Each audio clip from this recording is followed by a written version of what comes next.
Wait, what if I told you this situation is way worse than anyone thought? We're not just talking about court dates or family drama anymore.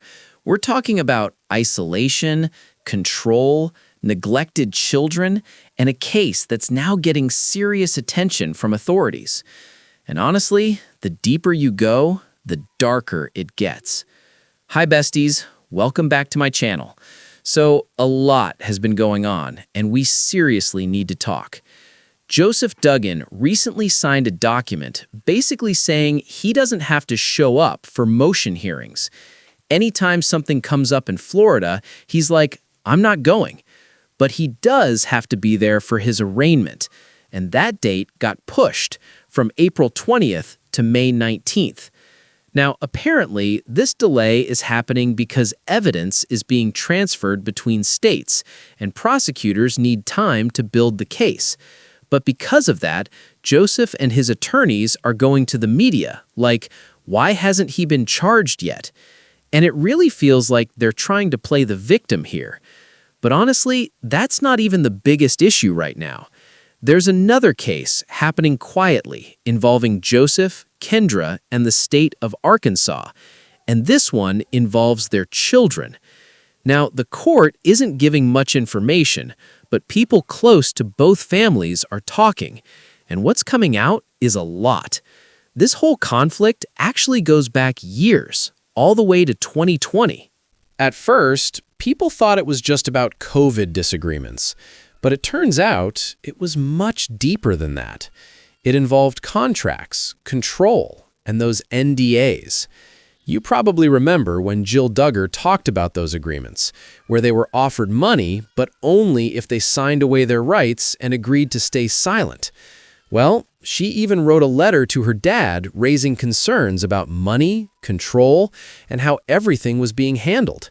And Kendra's parents actually read that letter, and instead of agreeing with Jim Bob, they agreed with Jill. They believed the system wasn't fair and that it was controlling. And from that moment, everything started to fall apart. Tension grew, relationships broke, and things only got worse. At one point, there were even issues with housing. Rent suddenly increased, and according to sources, it felt like retaliation.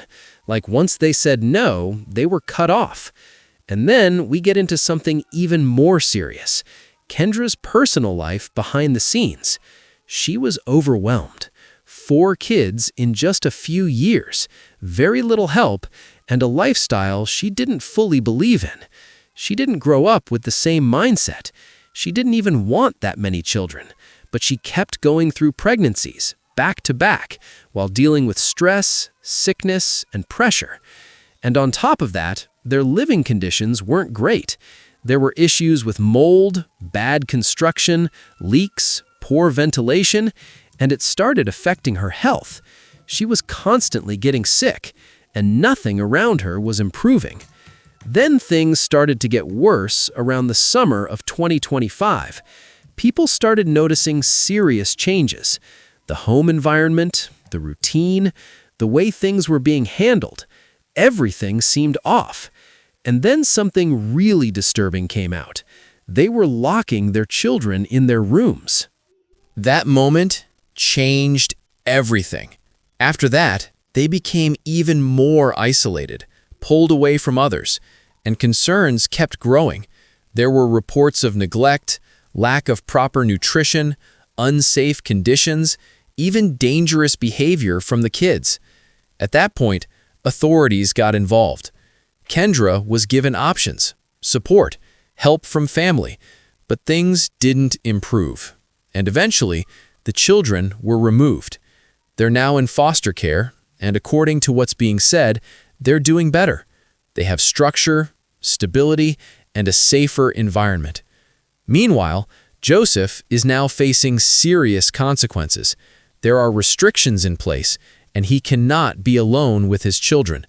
And Kendra?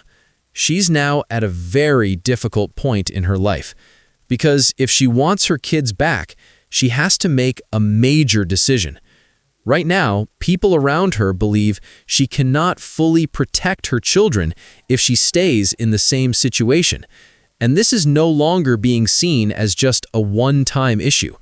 Authorities are looking deeper at patterns, at behavior, at everything surrounding this situation. And honestly, this feels much bigger now. So yeah, that's where things stand at the moment. And it's a lot to take in. I really want to know what you think about all of this. Let me know in the comments below. And if you made it this far, don't forget to like, subscribe, and hit the bell so you don't miss what's coming next. Thanks for watching, bestie. I'll see you in the next one. Bye.